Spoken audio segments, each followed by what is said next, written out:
Today is my 70th birthday. A milestone, they call it. For me, it feels more like a millstone, dragging me down into a sea of silence. I'm sitting alone at my large oak dining table, the one my late husband, John, built with his own hands. It's meant to be filled with laughter, with family, with the clinking of glasses and the scraping of forks. Today, it's just me. The silence in this house is deafening, a constant reminder of who isn't here. There have been no calls, not a single one. My phone, usually a source of connection, has been quiet all day. No messages have popped up to wish me well. Well, that's not entirely true. I did get one text message. It was from my niece, Sarah. It read, "Auntie, I'm so swamped with work. Can't make it. Enjoy without me."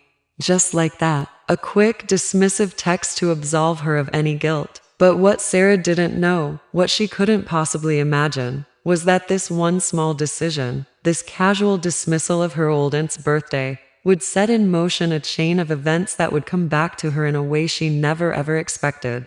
Despite the ache in my heart, I decided I wouldn't let the day be a complete wash. If no one was going to celebrate me, I would celebrate myself. So, I went into the kitchen, the heart of this home, and I cooked my absolute favorite meal. The kind of comfort food that warms you from the inside out. I made a big skillet of crispy fried okra, a golden brown pan of cornbread, still warm from the oven, and a tall pitcher of sweet iced tea, just the way my mother taught me to make it. I set the table carefully. 2 plates, one for me, and one for my dear sister, Sarah's mother, who we lost far too soon. Placing that second plate was a small ritual, a way to feel her presence, to remember her smile and the way she'd always make a fuss over my birthday. But my niece, Sarah, the one I practically raised after my sister passed, she hadn't visited me in 7 months. 7 long, lonely months. It felt like an eternity. I remember when she was just a little girl, clinging to my leg, her big brown eyes looking up at me for comfort. After her mother died, this house became her second home. I was the one who braided her hair for school, who helped her with homework, who held her when she had nightmares. I treated her like she was my own child. We were inseparable. Now, it seems she's forgotten all about me, like I'm a piece of yesterday's news, easily discarded and ignored. The sting of her absence is sharp, but it was something I overheard last week that truly broke my heart. I had dropped by her office to surprise her with a homemade pie. I was standing just outside her cubicle when I heard her on the phone. Her voice was sharp, impatient. "I can't," she said to whoever was on the other end. "Aunt Pearl is old, and honestly, I just don't have time to babysit her loneliness." Those words hit me like a physical blow. Babysit her loneliness. The phrase echoed in my mind, each word a separate shard of glass piercing my soul. I was just a burden to her. A chore. My love, my care. All of it reduced to an obligation she was tired of. I turned around and walked away, the pie feeling heavy and ridiculous in my hands. I never told her I heard. I just stayed silent, letting the hurt fester inside me. So here I am, on my 70th birthday, eating my fried okra alone. As the evening sun cast long shadows across the empty dining room, a sudden knock on the door startled me. For a fleeting second, a spark of hope ignited in my chest. Maybe it's Sarah. Maybe she changed her mind. Maybe she felt bad and came to surprise me. I hurried to the door, my heart pounding with a foolish mix of hope and trepidation. I pulled it open, and my breath caught in my throat. It wasn't Sarah. Standing on my porch was a young woman I had never seen before. She was smartly dressed, with kind eyes and a hesitant smile. She looked at me and asked, "Are you Pearl?" I nodded, confused. "Yes, I am. My name is Maya," she said, her voice soft. I work with your niece, Sarah." My heart sank a little. So, Sarah had sent a messenger, too busy to come herself, but not too busy to delegate. Maya seemed to sense my disappointment. She held out a large manila envelope. "Sarah didn't send me," she explained quickly. "I'm here on my own. I thought you should have this." I took the envelope from her. It felt official, heavy. "What is it?" I asked, my fingers fumbling with the seal. It's a letter," Maya said, choosing her words carefully. "But it's not from your niece." I tore it open, my hands trembling slightly. Inside was a crisp, formal-looking document. The letterhead at the top read, Harris and Finch, attorneys at law. My blood ran cold. A letter from a lawyer? Why on earth would I be getting a letter from a lawyer? I scanned the first few lines, my eyes struggling to focus on the small print.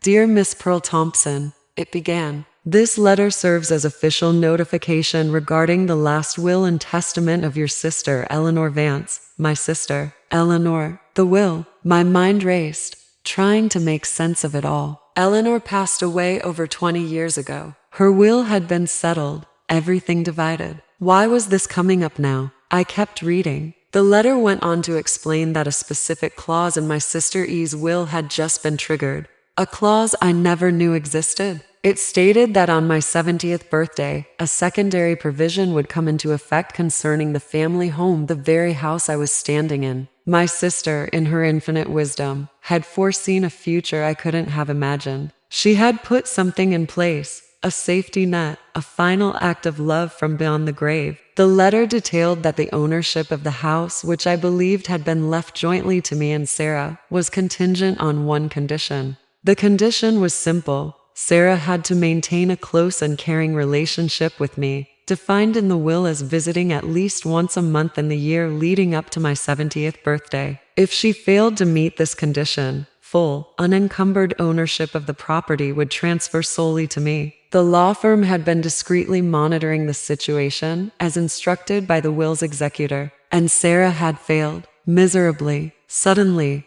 Maya spoke again, pulling me from my shock. I overheard Sarah talking. She confessed, her cheeks flushing. She was bragging to a colleague about how she was going to sell this house as soon as it was legally hers. She said the property values had skyrocketed and she was going to use the money for a down payment on a luxury condo downtown. She even called a realtor last month. Everything clicked into place. The 7 months of silence, the dismissive text, the cruel words about babysitting my loneliness. It wasn't just neglect. It was a calculated plan. She was waiting for me to pass on, or perhaps even trying to find a way to push me into a nursing home, so she could cash in on our family home. The home I had shared with her mother. The home where I had raised her. A wave of cold fury washed over me, replacing the loneliness that had been my companion all day. My sister had known, somehow. She had known her daughter's character, her potential for greed,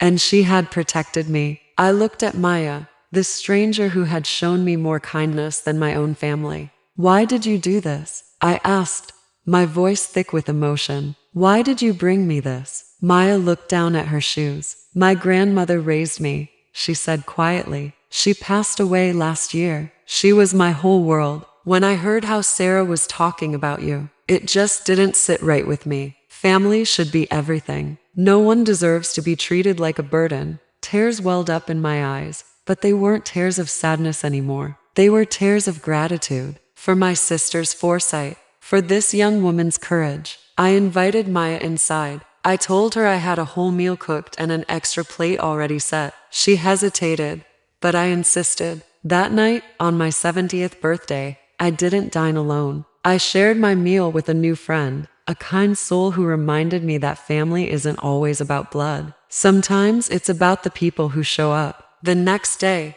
I called the lawyer, and then I called a locksmith. This house, my sister's final gift, was my home, and it was going to stay that way. As for Sarah, she would soon receive a letter of her own. Not a birthday card, but a formal notification from Harris and Finch. A notification that some things like love, respect, and family are worth more than any amount of money, and that forgetting those you should hold dear can come at a very, very high price. Sometimes the biggest surprises on your birthday aren't the ones you expect, but the ones you need the most. And this one was the start of a brand new chapter. Thank you for listening to my story. Please subscribe if you'd like to hear more. I still remember the day the letter arrived. It was from a real estate agent named Maya. My hands trembled as I read the words. My house, the beautiful home I built with my late husband, brick by brick, memory by memory, was listed for sale. The signature on the document looked like mine, but it wasn't. It was a forgery, and the person who had signed it was my niece Emily. The same little girl I had practically raised after her parents passed away. I froze right there in my hallway. My legs felt like they were about to give out from under me, and a heavy weight settled on my chest. It felt like the world was tilting on its axis. My own blood, my own family, was trying to sell my home out from under me, to leave me with nothing. The thought was so staggering, so utterly incomprehensible, that I had to lean against the wall just to stay upright. Just then, Maya, the real estate agent who sent the letter, pulled up to my driveway. She must have seen the look on my face because she rushed to my side. She looked at me with such gentle concern and said, "I couldn't let this happen, ma'am. Your niece." She came into the office bragging about how she was going to make a quick sale. She seemed so desperate, so frantic. Something just felt wrong. So I looked up the property records myself and saw that you were the sole owner. I had to warn you. Her words confirmed my worst fears. I slowly made my way to the living room and sank into my favorite armchair, the one my husband always used to sit in.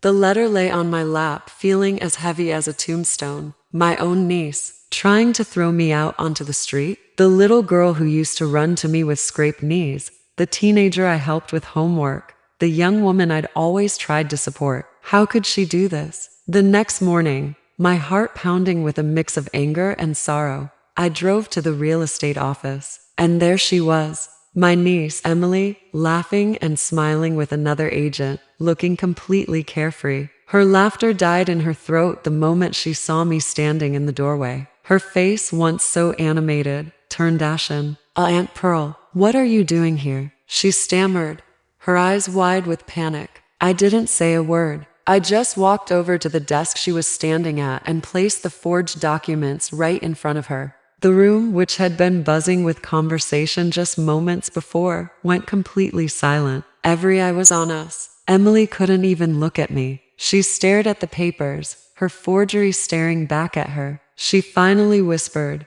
her voice barely audible, "I needed the money, just for a little while. I got into some trouble, and you don't even use most of the house anyway." The excuse was so flimsy, so selfish. It was like a slap in the face. I looked at her, my voice quiet but firm. "But you didn't ask, Emily. You didn't even have the decency to ask." Her eyes filled with guilty tears, but her pride, that stubborn pride she'd always had, kept her from saying the one thing I needed to hear. "I'm sorry." The real estate manager called his lawyer, and the situation quickly escalated. The lawyer explained the gravity of what she'd done. Forgery? Fraud? She could face serious criminal charges. She could go to jail. The thought of Emily behind bars made my stomach churn. I looked at her, standing there trembling, and I didn't see a criminal. I saw the scared little girl I had raised, the one who used to hug my knees and tell me I was her hero. In that moment,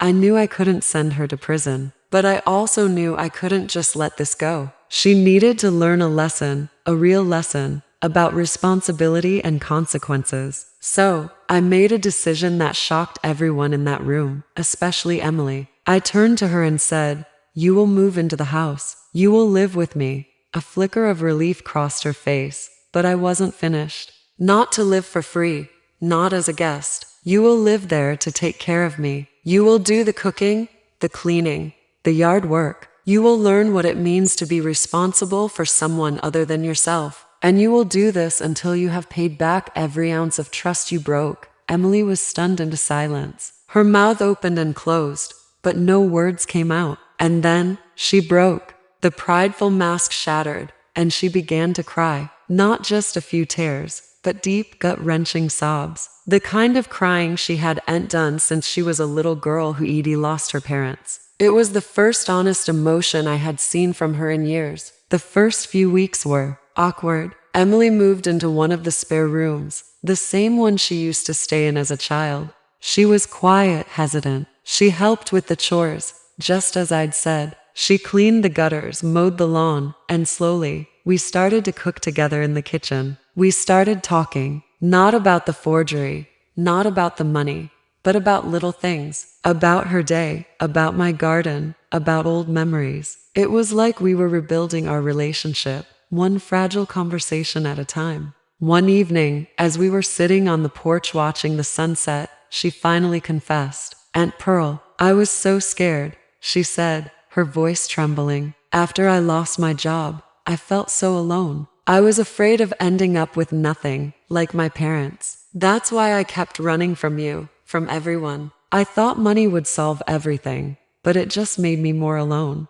I reached out and took her hand. It was thin and cold, but I held it tightly. We face loneliness together, child, I told her softly. That's what family does. We don't run from each other when things get hard. We run toward each other. On my next birthday, a few months later, I didn't sit alone by the window as I had for the past few years. When I came downstairs, the whole house smelled of sugar and vanilla. On the kitchen table was a cake, a little lopsided, but clearly made with love. And on top, in shaky icing, were the words, "Thank you for not giving up on me." I smiled through my tears. My niece was finally home. Sometimes the most important lessons family needs to learn aren't taught through punishment or anger. They're taught through love, wrapped in firmness. It was a lesson in forgiveness and second chances. And that was a lesson I knew she would never ever forget. Thank you so much for watching. If this story touched your heart,